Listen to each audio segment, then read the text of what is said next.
Welcome to Love Lies Chronicles. I never imagined I'd be the kind of man who had to overhear his own wife belittling him in front of others. It wasn't supposed to be like this. I sat at the far end of the long dinner table, swirling the last bit of my drink as my wife, Lauren, held court with her friends. She was always the center of attention in this group, laughing, talking, feeding off their energy. I had never minded that about her. If anything, I used to admire how easily she could command a room. But Tonight, I wished I'd stayed home.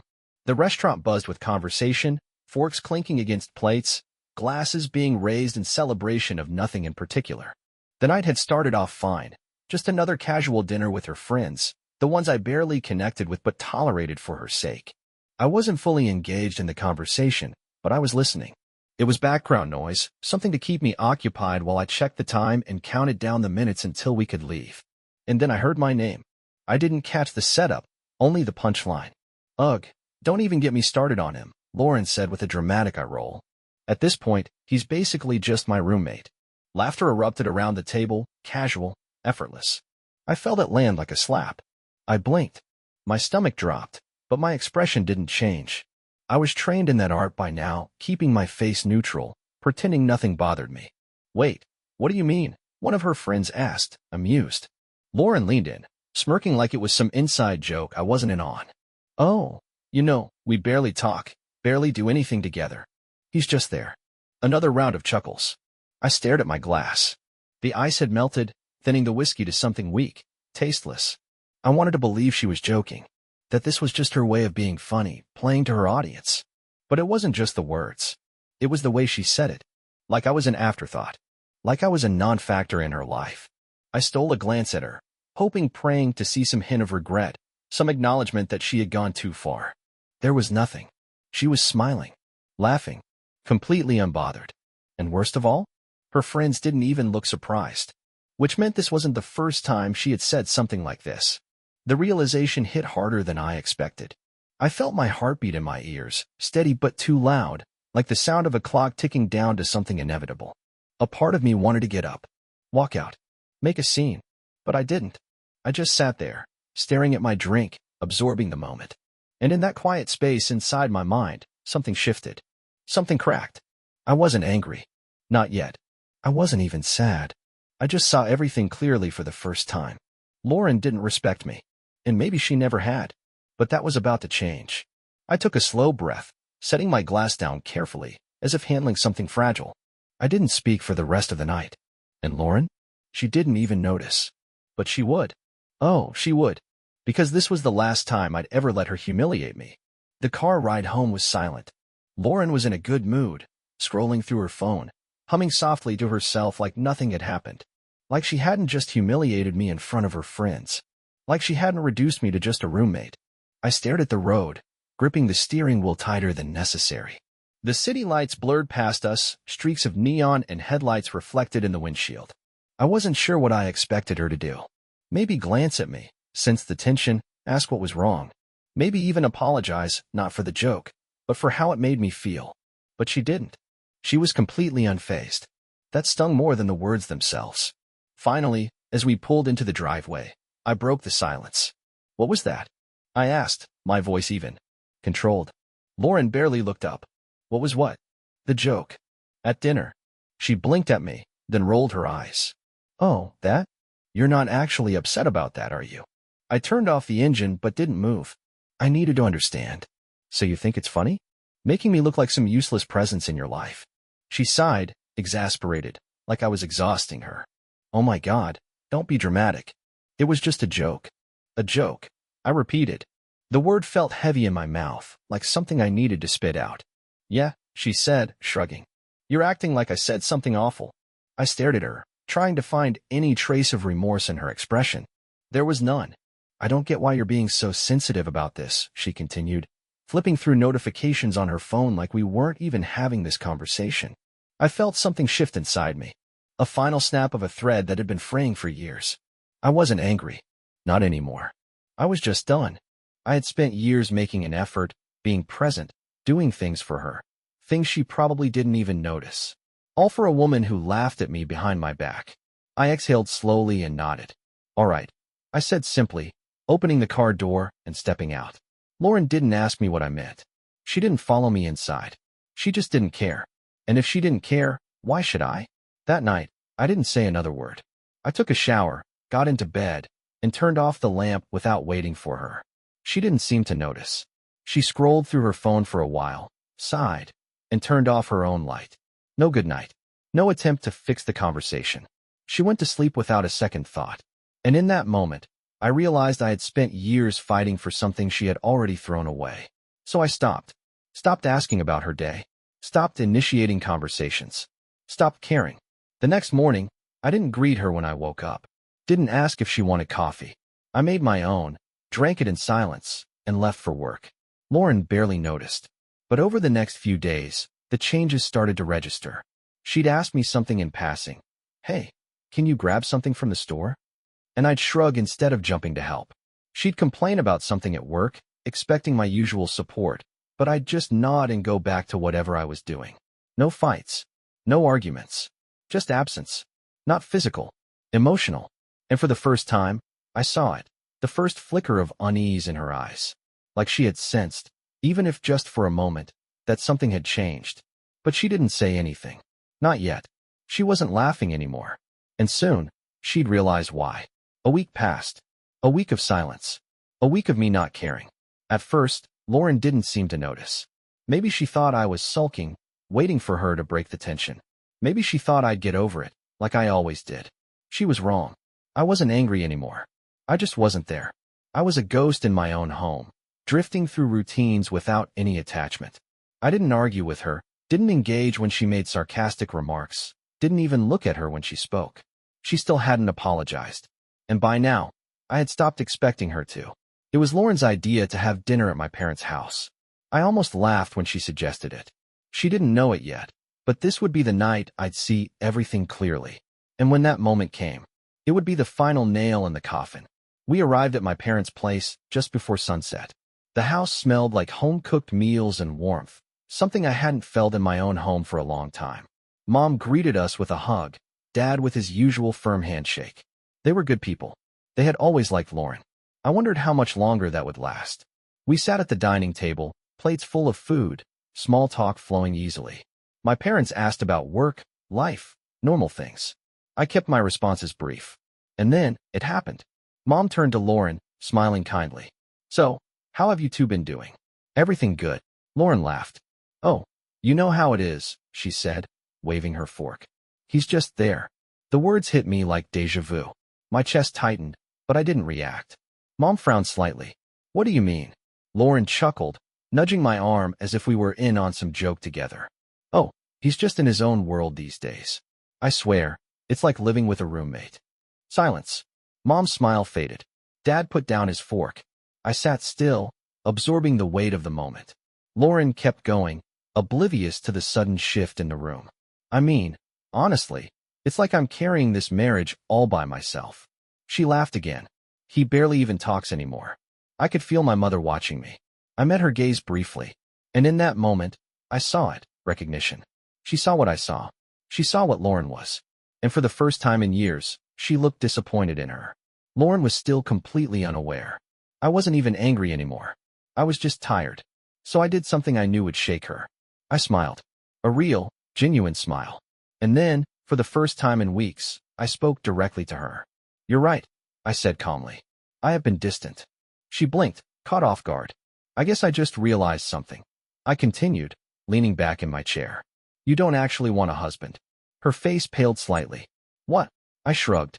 You want an audience. Someone to laugh at your jokes. Someone to sit quietly while you make me look like a joke to other people. Lauren's smile faltered. You want a roommate? I tilted my head. That's fine. I can be that. The room was dead silent. Mom and Dad exchanged a look, but neither of them interrupted. Lauren scoffed, rolling her eyes, but there was a nervous edge to it now. Oh, come on. You're overreacting. No, I said simply. I'm just done trying harder than you. She opened her mouth, closed it, and for the first time, I saw it. Doubt. Fear. Because something about me was different now. She could feel it, and that terrified her. Dinner ended awkwardly. Lauren barely spoke the rest of the night. She thought I was bluffing. She thought she still had control. But she didn't know what was coming next. Because when we got home, I was leaving. And this time, I wasn't coming back. The ride home was suffocating. Lauren sat stiffly in the passenger seat, arms crossed, jaw clenched. She hadn't said a word since we left my parents' house. I could still hear the way her laugh had died in her throat when I called her out.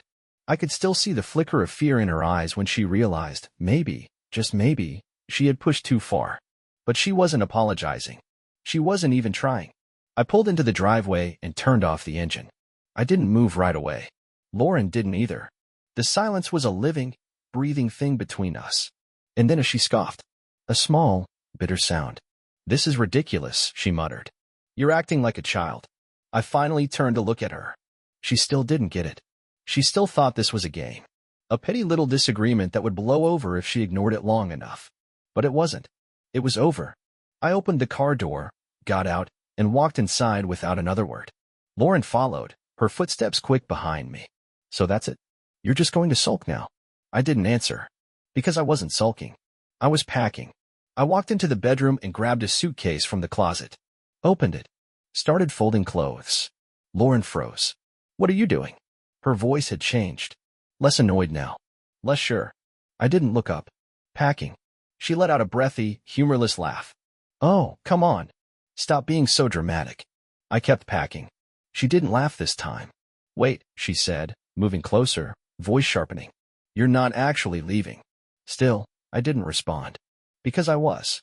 I grabbed the essentials, clothes, toiletries, documents, laptop. I didn't take everything. Just what I needed. Just enough to make it clear. "Okay," Lauren snapped. "You made your point. You're pissed. Now stop being stupid and now." I finally looked up, and whatever she saw in my eyes, it shut her up. Because she realized. She finally realized. I wasn't playing a game. I wasn't making a point. I was done. "Where are you even going?" she asked, her voice quieter now. "Does it matter?" Her eyes darted to the suitcase, then back to me. Her lips parted slightly, like she wanted to say something, anything, to pull me back. But she didn't. Because she didn't know how. And maybe she never had.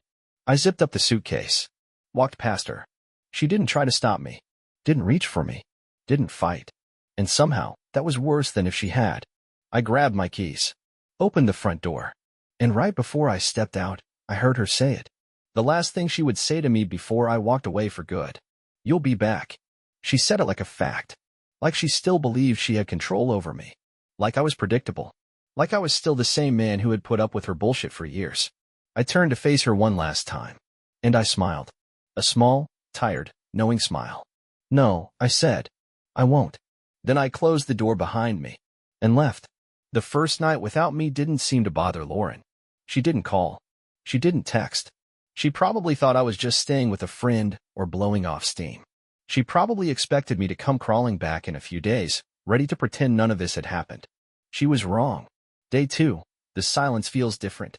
By the second day, she noticed. I imagine she woke up expecting to find me in the kitchen, making coffee like I always did. But the house was quiet. Too quiet. There was no movement in the other room. No morning routine sounds. No presence. Just absence. I picture her scrolling through her phone, still refusing to text me first.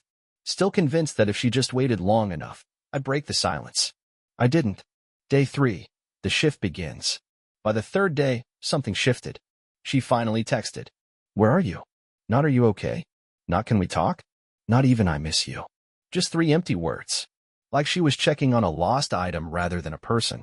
I left it on read. Because it wasn't me she missed. It was my presence. My convenience. And I wasn't giving that back to her. Day 5. The house feels empty. By the 5th day, the house started to feel different to her. I know because that's when she called. I let it ring. No voicemail. No follow-up text. Just silence.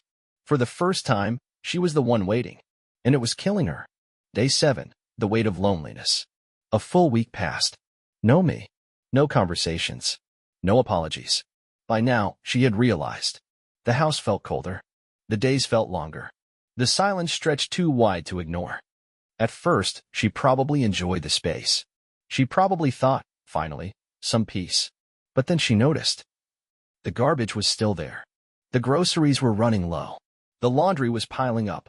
And worst of all, there was no one to talk to. No one to listen to her. No one to fill the empty space. Because I had been the one holding it all together. And now? She was alone with the mess she created. Day 10, the breaking point. It took 10 days for her to finally say it. Late at night. A voicemail. Her voice wasn't angry this time. Wasn't sarcastic. Wasn't mocking. It was small. It was uncertain. It was scared. Hey. I don't know if you'll even listen to this, but can we talk? She hesitated. I think I messed up.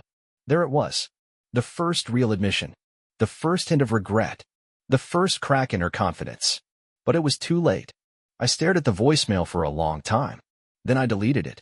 And as I lay back in my bed, my new bed, in my new place, in my new life without her, I felt something I hadn't felt in years. Relief. I had stopped caring. And now? She wasn't laughing anymore. 2 weeks. That's how long it took for Lauren to finally understand. Not just that I was gone. Not just that I wasn't coming back. But that this time, she had lost me for good. Day 14. Desperation. I woke up to another voicemail. Her third one. The first had been hesitant. The second had been defensive. But this one was desperate.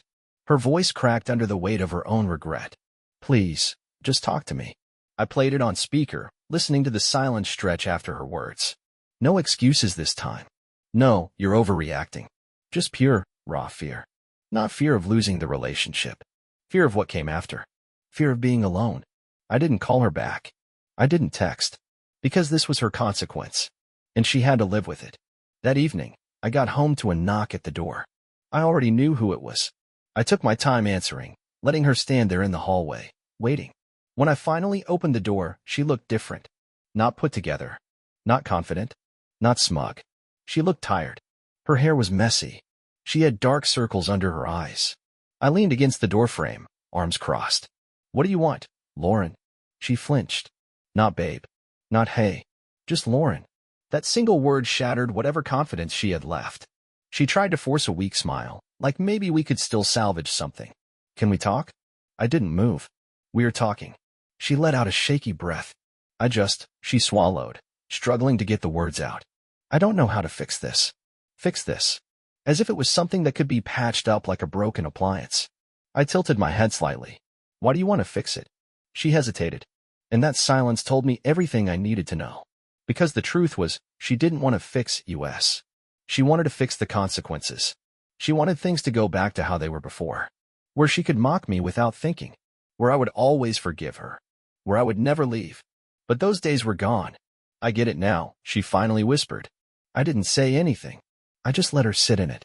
She looked away, blinking rapidly. I could tell she was fighting tears. But I wasn't going to comfort her. That wasn't my job anymore. She exhaled, shaky. Is there any chance? Her voice was softer than I had ever heard it. Like she already knew the answer. I studied her for a moment. And then, finally, I said the words I had been holding on to for weeks. No. Her lips parted slightly, like she wanted to argue, but she didn't. Because for once, she actually understood. I nodded once. Take care, Lauren. Then I closed the door. Not in anger. Not in revenge. Not in spite. Just finality. A month later, I sat in a coffee shop, sipping a drink, feeling lighter than I had in years. For the first time, I wasn't looking at my phone, waiting for a message. For the first time, I wasn't walking on eggshells, afraid of another fight I couldn't win. For the first time, I felt free. And Lauren? She was just another part of my past. Just like her jokes. Just like her dismissiveness. Just like the life I had left behind. She had laughed at me, mocked me, reduced me to nothing in front of others. But in the end, I was the one who got the last laugh. Because now, I was finally happy. And she was left with the silence. The same silence she had once ignored. But this time, she was the only one left to hear it. Dear listeners, please share your thoughts in the comments, and do not forget to like, share, and subscribe to the channel.